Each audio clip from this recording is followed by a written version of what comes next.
On that same front, those elections in France, but also in the UK, raising some questions about what to expect maybe here in the U.S. when it comes to left-wing voters and big turnout coming out in droves. We saw that across the pond. Might they do that here to try to stop Donald Trump? Let's ask former Deputy National Security Advisor KT McFarland, who joins us now. KT, it's always great to see you. Is the global left on the march here? Does that have any implications for our election? Well, the global left, the global right. I mean, what the elections in Europe, going back for the last couple of weeks, even to the European Parliament, have shown is that the governing coalitions, the governing people, the governing parties, which have governed most of the democratic world in the last 20 years, are falling apart.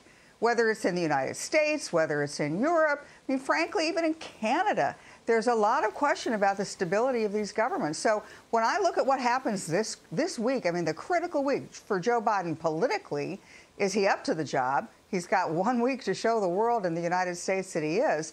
But our allies are all looking to us because they don't have a lot of political stability at home. And then even worse is our adversaries are looking to say, wait, Europe's in disarray, America's in disarray, maybe this is our moment to make our moves, whether it's Iran or Russia or China.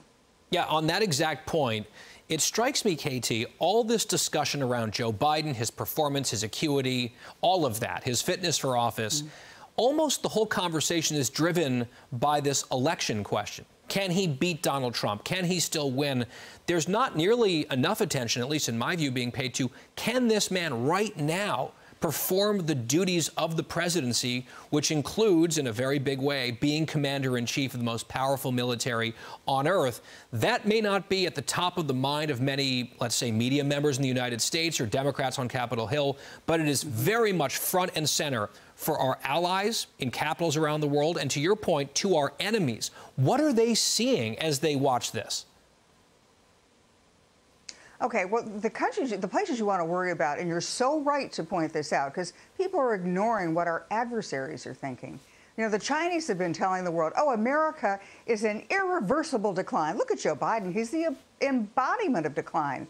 Iran is saying the same thing. Iran is saying maybe this is our moment to move against Israel in a really big way and divide a wedge between the United States and Israel. And Russia's probably looking at this and saying maybe we go in even bigger and harder in Ukraine, or maybe we even try to hive off part of NATO, the Baltic countries. They're all looking at a period of time in the United States. Historically, we are weak when we're going through an election period, right? Because nobody makes really big news or big policies in Washington during an election period.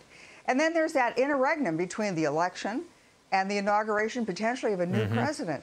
That's when we're the most vulnerable, and our adversaries might be looking at this. Not only are we traditionally vulnerable, but maybe this is their window of opportunity, because if there's a big change in the White House, it's not great for Iran, Russia, or China. A very serious angle to all of this with KT McFarland this morning. KT, thank you. Thanks, Guy.